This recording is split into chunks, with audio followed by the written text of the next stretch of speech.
We have arrived at a unanimous verdict in the challenge to the Electoral Bond Scheme and the amendments introduced to the provision of the Income Tax, the Representation of the People's Act, and the Companies Act, and the RBI.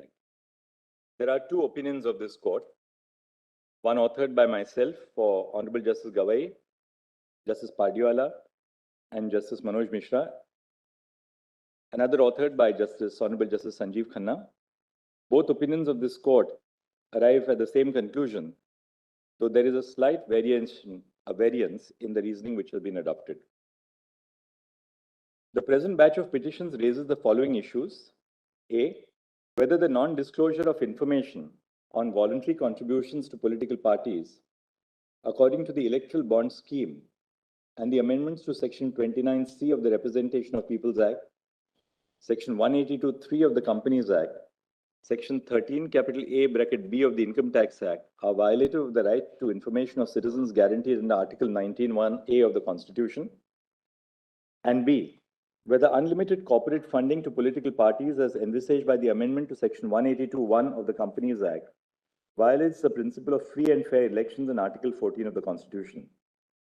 I will now proceed to read out the reasoning and the conclusions. Issue 1. Whether the right to information guaranteed by Article 19(1)(a) includes the information of financial contributions made to political parties. The jurisprudence on the right to information, which has emanated from this court, can be classified into two phases. In the first phase, the focus of this court was on the close relationship between open governance and information. The judgments in this phase were premised on the principle that the citizens have a duty to hold the government of the day accountable for their actions and inactions, and they can effectively fulfill this duty only if the government is open and not clothed in secrecy. In the second phase, this court recognized the importance of information to form views on social, cultural, and political issues and participate in and contribute to discussions in the polity. A crucial aspect of the expansion of the right to information in the second phase is that the right to information is not restricted to information about state affairs, that is public information. It includes information which would be necessary to further participatory democracy in other forms. The ratio of the judgments of this court in Association of Democratic Reforms and People's Union for Civil Liberties is that the voters have a right to information which is essential for them to cast their votes. The ratio of the judgments is not restricted to information about candidates. Political parties are a relevant political unit in the electoral process. This is evident from the provisions of the 10th schedule of the Constitution, the Election Symbols Reservation and Allotment Order 1986, the Westminster form of government, which confers importance to political parties, and the electoral culture in India, such as the publication of electoral manifestos by political parties. The information about the funding of political parties is essential for the effective exercise of the choice of voting. One of the factors which contributes to political inequality is the difference in the ability of persons to influence political decisions because of economic inequality. Economic inequality leads to differing levels of political engagement because of the deep association between money and politics. At a primary level, political contributions give a seat at the table to the contributor. That is, it enhances access to legislators. This access also translates into influence over policy making. There is also a legitimate possibility that financial contribution to a political party would lead to quid pro quo arrangements because of the close nexus between money and politics. Quid pro quo arrangements could be in the form of introducing a policy change or granting a license to the person making financial contribution to the political party in power. The Electoral Bond Scheme and the impugned provisions to the extent that they infringe upon the right to information of the voter by anonymizing contributions through electoral bonds are violative of Article 19(1)(a). We have applied the proportionality standard to determine if the infringement of the right to information is justified. Issue 2.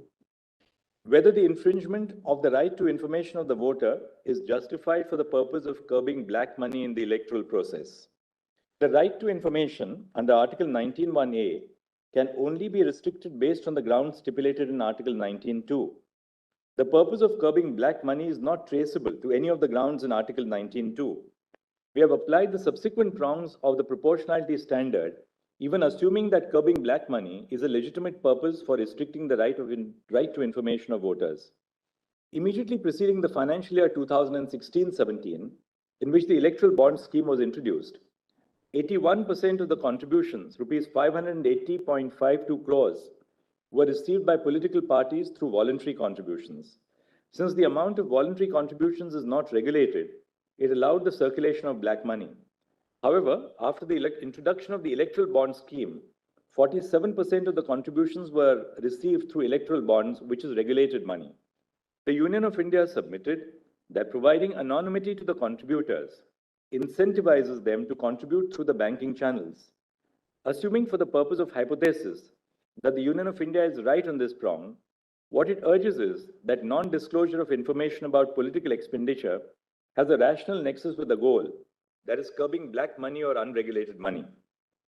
However, we are of the opinion that the third prong of the proportionality standard, that is the least restrictive means test, is not satisfied. The Electoral Bond Scheme is not the only means for curbing black money in electoral financing. There are other alternatives which substantially fulfill the purpose and impact the right to information minimally when compared to the impact of electoral bonds on the right to information. On an overall balance of the impact of the alternative means on the right to information and its ability to fulfill the purpose, for contributions below 20,000 rupees, contributions through other means of electronic transfer is the least restrictive means. For contributions above 20,000 rupees, contributions through electoral trust is the least restrictive means. Thus, the infringement of the right to information is not proportionately justified for the purpose of curbing black money and electoral financing. Issue 3. Whether the infringement of the right to information of the voter is justified for the purpose of protecting donor privacies.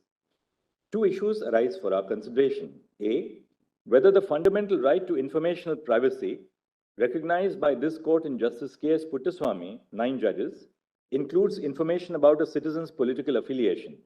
B, if A above is answered in the affirmative, whether financial contribution to a political party is a facet of political affiliation. The fundamental right to informational privacy recognized in Justice K.S. Puttaswamy, 9 judges, includes information about a citizen's political affiliation for the following reasons. A, forming political beliefs and opinion is the first stage of political expression. The freedom of political expression cannot be exercised freely in the absence of privacy of political affiliation. Information about a person's political belief can be used by the state at a political level to suppress dissent and at a personal level to discriminate by denying employment or subjecting them to trolls. The lack of privacy of political affiliation would also disproportionately affect those whose political views do not match the views of the mainstream. B, in the specific context of exercising electoral franchise, the lack of privacy of political affiliation would be catastrophic. Information about a person's political affiliation can be used to disenfranchise voters through voter surveillance. Voter databases which are developed through surveillance identify voting patterns of the electors and attempt to interfere with their opinions based on the information collected. For example, the data of online purchase histories, such as the books purchased, which would indicate the ideological leaning of the individual, clothing brands used, which would indicate the social class to which the individual belongs, or the news consumed or the newspaper subscribed, which would indicate political leanings or ideologies, can be used to draw on the relative political affiliation of people. This information about the political affiliation of individuals can then be used to influence their votes. C, at a systemic level, information about political affiliation could be used to engage in gerrymandering, the practice by which constituencies are delimited based on the electoral preference of the voters. Financial contributions to political parties are usually made for two reasons. First, they may constitute an expression of support to the political party, and second, the contribution may be based on a quid pro quo. The law as it currently stands permits contributions to political parties by both corporations and individuals. The huge political contributions made by corporations and companies should not be allowed to conceal the reason for financial contributions made by another section of the population, a student, a daily wage worker, an artist, or a teacher. When the law permits political contributions, and such contributions could be made as an expression of political support, which would indicate the political affiliation of a person, It is the duty of the Constitution to protect them. Not all political contributions are made with the intent of attempting to alter public policy. Contributions are also made to political parties which are not substantially represented. Contributions to such political parties are made purely with the intent of expressing support. It is true that contributions made as quid pro quo transactions are not an expression of political support. However, to not grant the umbrella of privacy to political contributions only because a portion of the contributions is made for other reasons would be impermissible. The Constitution does not turn a blind eye merely because of the possibilities of misuse. Thus, the right of informational privacy extends to financial contributions to political parties, which is a facet of political affiliation. We have applied the double proportionality standard to balance the conflicting rights of the right to information and the right to informational privacy. The Constitution does not establish a hierarchy between the right to information guaranteed under Article 19(1)(a) and the right to informational privacy to political affiliation traceable to Articles 19(1)(a), 19(1)(b), 19(1)(c), and Article 21. The Union of India submitted that Clause 7(4) of the Electoral Bond Scheme balances the right to information of the voter and the right to informational privacy. We are of the opinion that Clause 7(4) of the Electoral Bond Scheme does not adequately balance the rights, but rather tilts the balance in favor of the right to informational privacy because A, the suitability prong of the proportionality standard is only partly fulfilled. The non-disclosure of information grants anonymity to the contributor, thereby protecting informational privacy. However, there is no nexus between the balancing measure adopted with the purpose of disclosure of information to the voter. According to Clause 7(4) of the Electoral Bond Scheme and the amendments, the information about contributions made through the Electoral Bond Scheme is exempted from the disclosure requirements. This information is never disclosed to the voter. The purpose of securing information about political funding cannot be fulfilled by absolute non-disclosure. B. We have proceeded to apply the subsequent prongs of the double proportionality standard, assuming that the suitability prong is satisfied. Section 29, capital C of the Representation of People Act, which states that information of contributions made below rupees 20,000 in a financial year need not be disclosed, is a lesser restrictive means to achieve both the right to information and the right to informational privacy. The underlying rationale of Section 29(c)(1) is that contributions below the threshold do not have the ability to influence decisions, and the right to information of financial contributions does not extend to contributions which do not have the ability to influence decisions. Similarly, the right to privacy of political affiliation does not extend to contributions which may be made to influence policies. It only extends to contributions made as a genuine form of political support. It is quite possible that contributions beyond the threshold of rupees 20,000 could also be a form of political support and not necessarily a quid pro quo arrangement, and contributions below the threshold could influence electoral outcomes. However, the restriction on the right to information and informational privacy of such contributions is minimal when compared to the provision of blanket non-disclosure. Thus, this lesser restrictive alternative realizes the right to information of an informed voter and informational privacy to political affiliation in a real and substantial manner. The Union of India has been unable to establish that the measure employed in Clause 7(4) of the Electoral Bond Scheme is the least restrictive means to balance the rights of informational privacy to political contributions and the right to information of political contributions. Thus, the amendment to Section 13, capital A, bracket B of the Income Tax Act, introduced by the Finance Act 2017, and the amendment to Section 29(c)(1) of the Representation of People's Act are declared unconstitutional. The question is whether this court should only strike down the non-disclosure provision in the Electoral Bond Scheme, that is Clause 7(4). The anonymity of the contributor is intrinsic to the Electoral Bond Scheme. The Electoral Bond Scheme is not distinguishable from other modes of contributions through banking channels such as checks, transfer through the electronic clearing system, or direct debit if the anonymity component of the stream is struck down. Thus, the Electoral Bond Scheme 2018 will have to be struck down as unconstitutional. Issue 4. Whether the amendment to Section 182(3) of the Companies Act is unconstitutional. The amendment to Section 182(3) of the Companies Act, deleting the requirement of disclosing the particulars of contributions made to political parties, is unconstitutional for the following reasons. A. Section 182(3), as amended by the Finance Act 2017, mandates the disclosure of total contributions made by political parties. This requirement would ensure that the money which is contributed to political parties is accounted for. However, the deletion of the mandate of disclosing the particulars of contributions violates the right to information of the voter, since they would not possess information about the political party to which the contribution was made, which, as we have held above, is necessary to identify corruption and quid pro quo transactions in governance, information which is necessary for exercising an informed vote. B.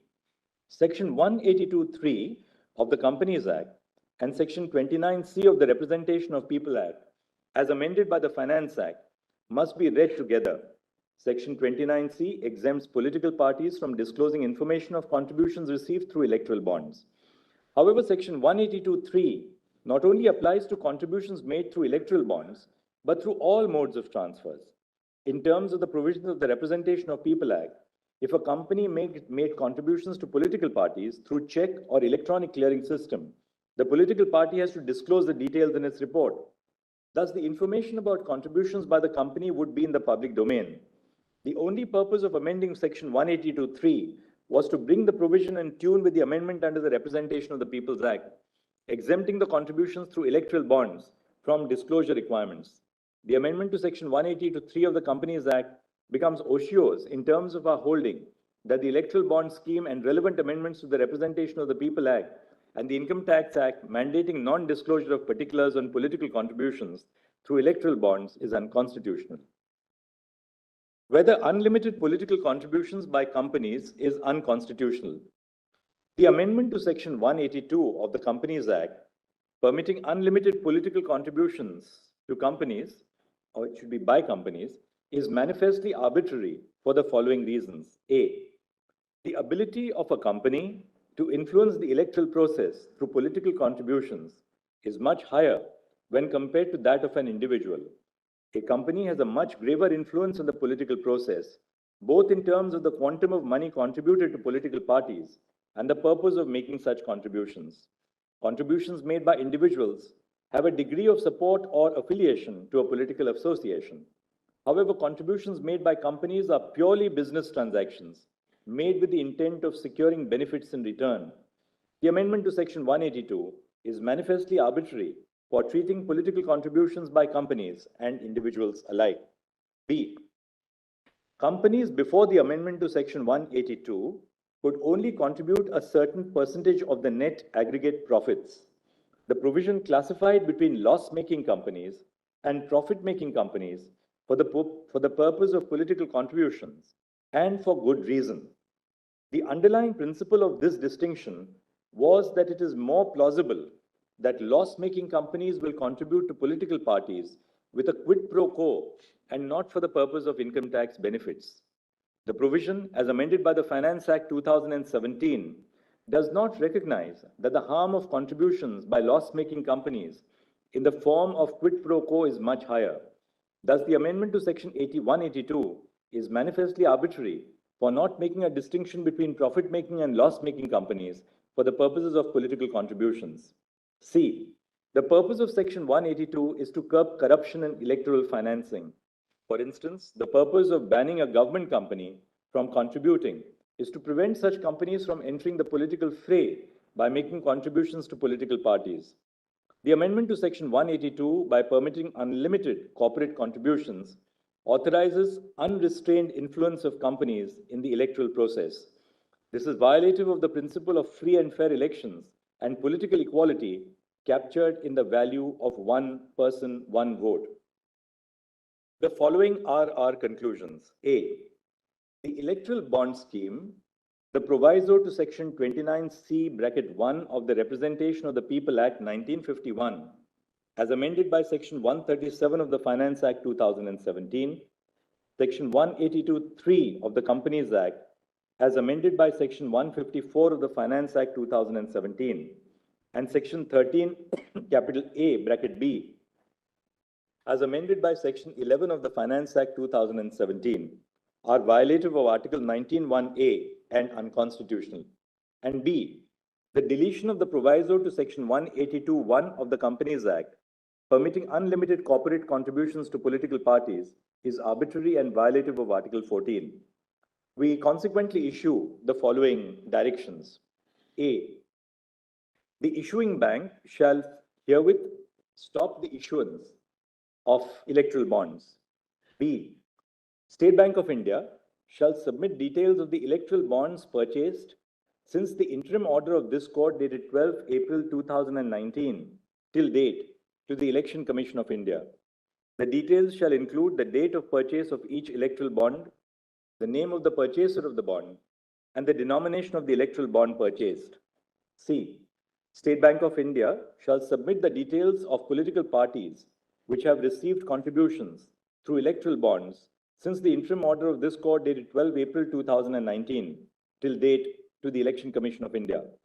SBI must disclose details of each electoral bond encashed by political parties, which shall include the date of encashment and the denomination of the electoral bond. D. SBI shall submit the above information to the ECI within 3 weeks from the date of this judgment, that is by 6 March 2024. E. The ECI shall publish the information shared by the SBI on its official website within 1 week of the receipt of the information, that is by 13 March 2024. And F. Electoral bonds which are within the validity period of 15 days which have not been encashed by political parties yet shall be returned by the political party to the purchaser, depending on who is in possession of the bond to the issuing bank. The issuing bank, upon the return of the valid bond, shall refund the amount to the purchaser's account.